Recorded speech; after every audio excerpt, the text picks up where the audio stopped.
Hey, good morning. I was responding to a message that I got on one of my videos, and I said I would do a live. It's my first ever live, and it's taken me a while to do this because I didn't have Chrome on my laptop, so I've had to update everything.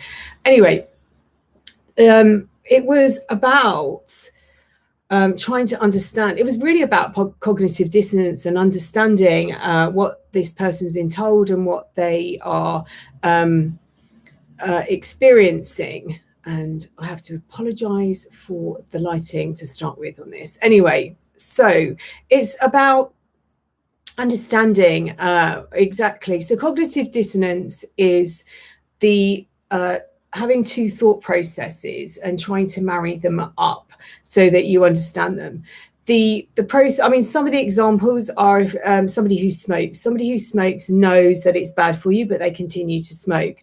Another example that's used is a mother and that's allowing abuse to take place or is abusive towards her child, because we understand that we see that women as that caregiver, and then to find out that there's abuse that's been taken place at their hands, or they've allowed it to happen without doing anything, is cognitive dissonance. But for me, cognitive dissonance was not being able to compute. My brain wasn't able to understand. So I could see or hear what was being said to me, but it wasn't what I was experiencing. The comment was around an affair that had taken place. And I just wanted to sort of put this out there, that if anything like this happens and you are in any form of relationship, doesn't matter whether it's emotionally abusive or not, you need to be given the space to make the decisions for yourself. You need to be able to be respected, to ask for the time that you need to make your decisions. And emotionally abusive, whether you want to class them as narcissists, sociopaths, psychopaths, these are labels. Emotionally abusive people, their biggest fear is abandonment, and they do everything to make sure that they're not abandoned, and they manipulate and they use things like gaslighting and some of these tools that they use to trauma bond. The whole aim is to bond to someone by trauma, by traumatizing them into a relationship, and they're fearful then of being of moving away from that relationship, because they live in fear. They believe that they can't survive without this person. It could be they've used all sorts of various different manipulation tools. But what I was trying to get over in my response, which is very difficult when you're typing and you're only getting little sections as the conversation's going on, is that you need to be in a position that you're respected and that your wishes are respected. This happened to me a couple of times, and I got bombarded because the fear stepped in. This person, my ex, I think it was the fourth time that something had happened, and I felt this relationship was quite early on. It was within the first year, and I always had a 3 and you're out, and I think this was the third time, and I was like reticent to actually give them another chance. And in hindsight, it didn't work for me.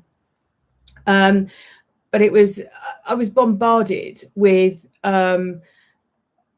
asking for forgiveness. They were really sorry. They wanted to change. And I was caught in, but this is like the third time I've been in a situation. Particularly, I knew about one, but I wasn't sure until much later about another one. And then it turned out to be others, as well. So you've got to, it's trying to understand that you should be given that respect, and you should be given, if you need time to clear your head, an emotionally healthy person is going to give you that time, and they're going to understand their actions, and they're going to understand the consequences that the decision they made. They're going to understand it might have been a bad decision, and that you have every right to turn around and say, I want to terminate this relationship. an unhealthy person is going to not give you that space to breathe. They're going to smother you. They're going to want you to not abandon them. And I think this is what I was trying to answer. This is what I wanted to say, but not fully understanding a situation. It's very difficult because I don't know what's happened in that relationship. It was a comment. So anyone who's caught in a relationship and you can't decide which is the best course of action for you, you need to take yourself out of that situation, and you need to be given time to think, and you need to be given space to think. And if you're in an emotionally abusive relationship, not knowing that you're in one, because the majority of people, it's not until they're out of the relationship they understand that actually it wasn't particularly healthy. It gives you that no contact element of calming everything down and allowing your thought process. So when you can't marry up two things, so you're being told about how they feel about you, how amazing you are, how good they are for you, and yet their actions aren't marrying up with the words that they're using. That's cognitive dissonance, and it's mind fuckery for sorry if it offends you, but it is really, really, it's really bad. Your brain shuts down because it's protecting itself, and then you're in a place where you can't think anything through. And you find that when you're out of the relationship, it's so painful. The abuse that was going in the relationship was actually it feels safer, and you feel safer in that relationship. It's totally messed up. But my answer is to the question that I was asked about, which is this person's trying to understand how their partner has been manipulated and ended up in a relationship, a sexual relationship with someone, and they're trying to understand whether they were manipulated, whether the partner was manipulated by somebody with BDP. And my thing is, you need to step out of this. You're seeing a counsellor. You need to go and see that counsellor on your own, not as a couple. You need to do it on your own so they can help you filter through all the information, because this is your life. And yes, as a couple, it affects you, but you need to be making your decisions for yourself. And you need clarity, and you need space. And if you need the time, then somebody who respects you and who has made a really bad decision is going to respect that. And they're going to allow you the time, and they're going to respect your decision, whether that's you decide to stay with them or you decide to leave. That is an emotionally healthy person. They will not be trying to persuade you to stay, because they will know that they've made a mistake.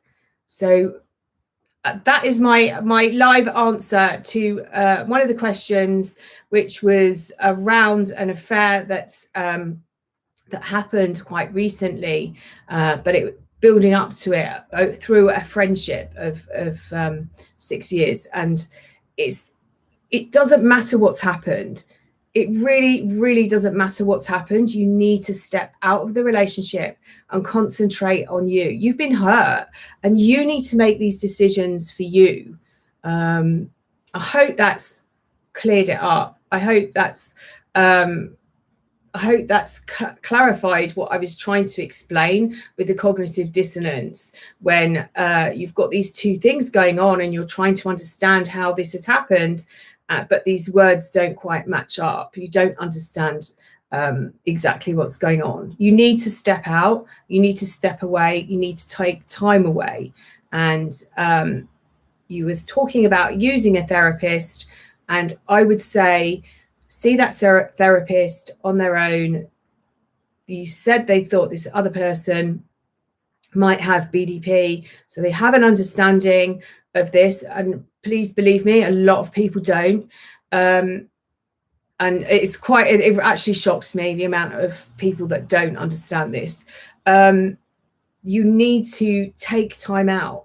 And if your partner, husband, whatever the relationship is, wife is respectful and remorseful, then they will allow you that time to take that time out. They'll allow you that, and they will, as much as they are sorry for what they've done, they will also be respectful of your decision and whatever decision it is that you make. This has happened to me a few times, a couple of times in a couple of relationships, and I was smothered, absolutely smothered, and couldn't breathe, and I wasn't given the time to make the decisions that really I should have been given the permission to make. And if someone's having an affair, they have on some level an idea that what they're doing is disrespectful to their partner. So I'm going to leave it there because I don't want to get too far into that whole thing. You need to take time for yourself to think clearly and make decisions. It's breaking contact, going no contact, giving yourself the space and to make those decisions and see how you feel about this, and try and get the understanding.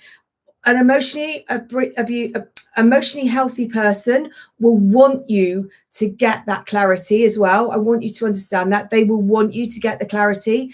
They won't be deflecting. They won't be blame shifting. They won't be putting the blame onto the other party. They won't be, they will want you to have the information that you need. They won't be holding back because it's too painful for them. They will completely understand. So I've gone on for ages now. So if you need any more clarification, reach out to me, send me an email. But that is my personal view on it, that you need to take time out and think and not be, and I don't know this is happening, but my personal experience was that I was bombarded and I wasn't left alone. And then I was in one of the relationships, I was told that if I think I'd been asked out on a date by someone, and if I went on that date, there would be no chance of us ever getting our relationship back to what it was, having cheated on me for what turned out to be, I don't know, maybe 18 months. So it wasn't being allowed to make those decisions. And that's what you need to do. You need to be the time to do that. So I'm sending you loads and loads of love. I hope you get the clarity that you need.